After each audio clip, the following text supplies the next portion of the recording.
All right, Alexandria students, we are back and we are going to finish our lecture on the pillars of Alexandria.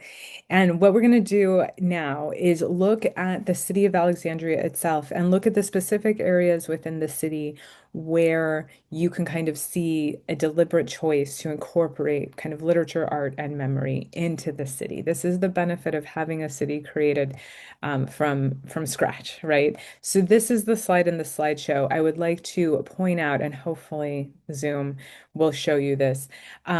This is from our book. And so you have this in your book if you have the book. And as always, the book is available to you in the library.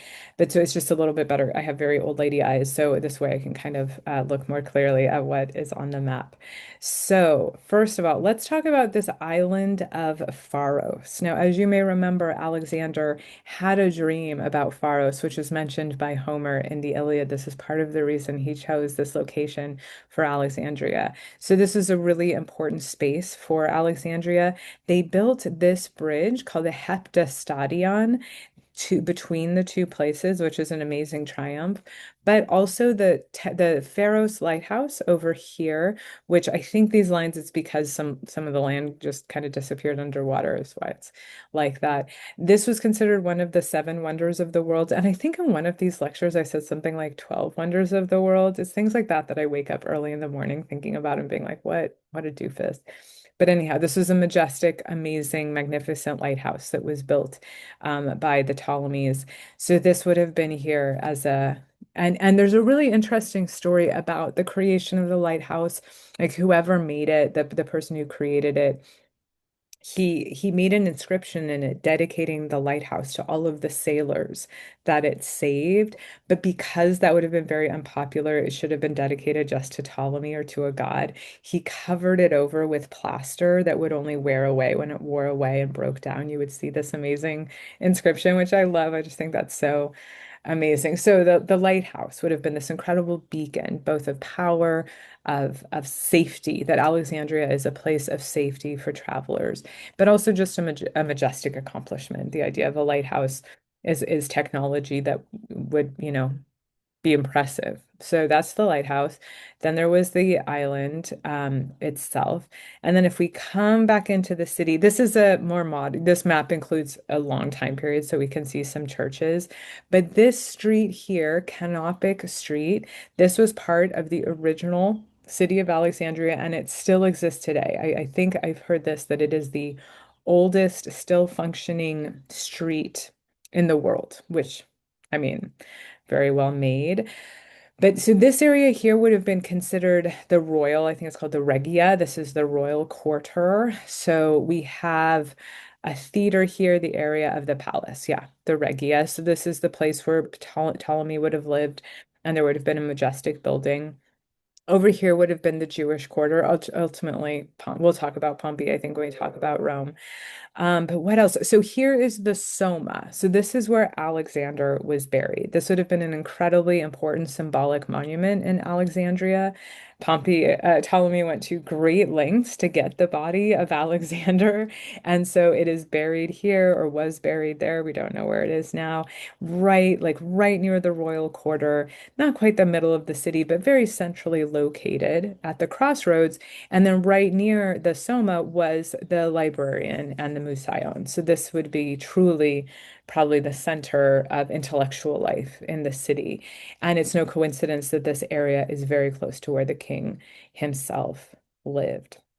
But also interesting, you'll notice where is there are temples. So here would have been a temple to Isis, a very traditional Egyptian goddess. And I'm trying to see if I can, oh, no, I messed it up. Can I go back? Yes. So let's see. Temple of Isis on Pharos too. She was amazing. But was there something else? So here would have been the Temple of Serapis. So this was the one deliberately made by Ptolemy as a way of showing his power.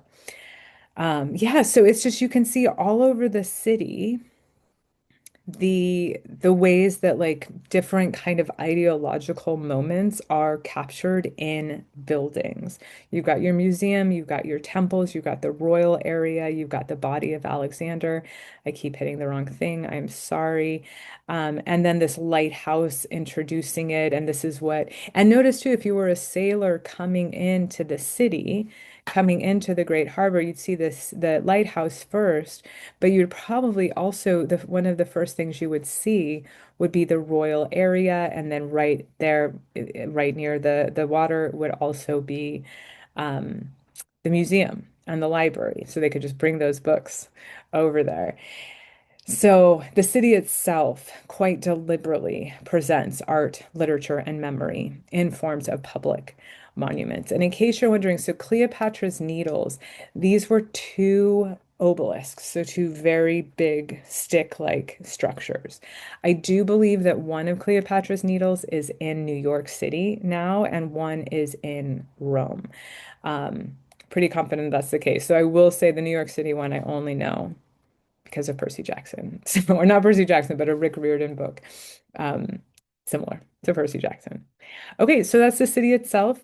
And especially for those of you who are using maps, like it might be or creating maps, this might be a good picture to consult as you're putting your city together because it doesn't have to be perfect, right? It can be a little haphazard, but this is an example of how to do it. And then finally, our book talk, not finally, I think there's one more slide after this, but our book talks a little bit about this. And I thought it was worth mentioning in terms of art, because I think up until this point, we've been sort of looking at art in kind of these epic poems and these very fancy tragedies, and not really thinking about the art that would kind of appeal to people on a day-to-day basis. But our book talks about this, and Rome will incorporate this. And so it's definitely worth pausing on here.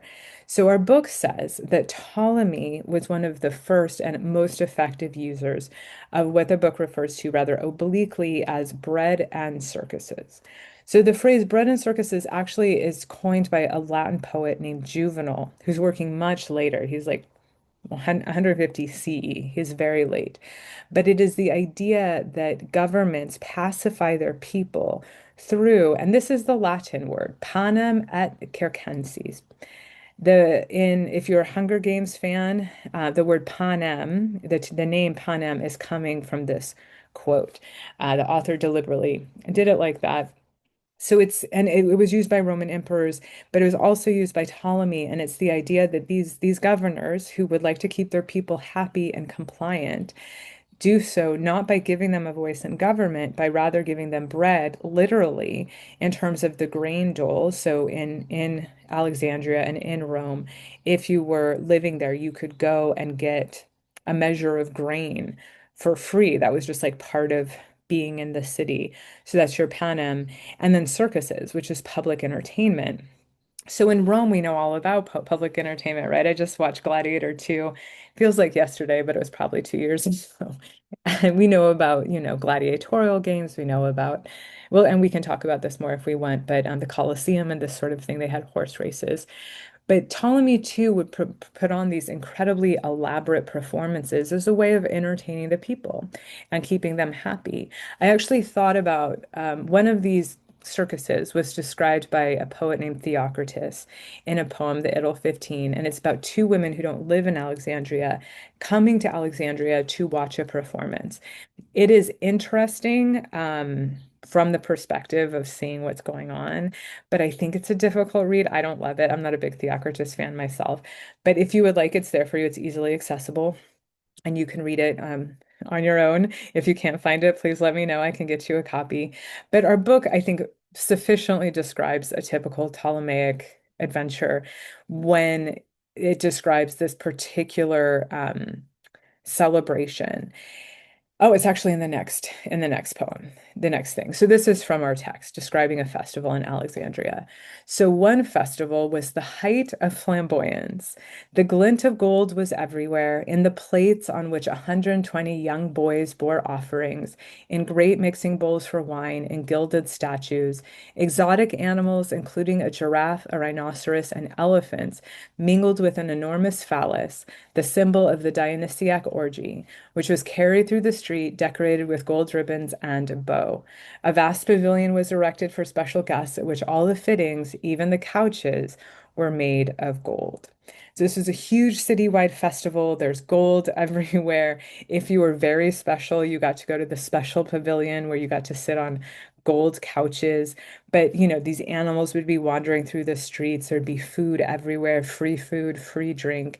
And this could go on for, a day, 2 days, 3 days. If you don't know what a phallus is, I will encourage you to explore that on your own. But please know that, so if I'll just tell you, so a phallus is basically a penis. This is something used symbolically in Athens and Sparta. It's basically a huge fertility symbol, so quite common. But I don't often hear of them made of gold and covered with ribbons and bows. So that's definitely a Ptolemaic addition. So, but this is a form of entertainment, right? This is a form of art. And I think that it's worth mentioning, worth acknowledging. And maybe I know that some of you have been thinking about ways of bringing people together in your city. I mean, don't forget the power of a parade, right? Don't forget the power of a festival where you can go get free wine served in gold cups. I mean, that's really potent, and it was very successful in Alexandria. So I do think that's our last slide. Yes, so we've done the pillars, Alexandria, almost in the books. The last reading for this module is from this guy, Callimachus. And let me actually, give me just one second.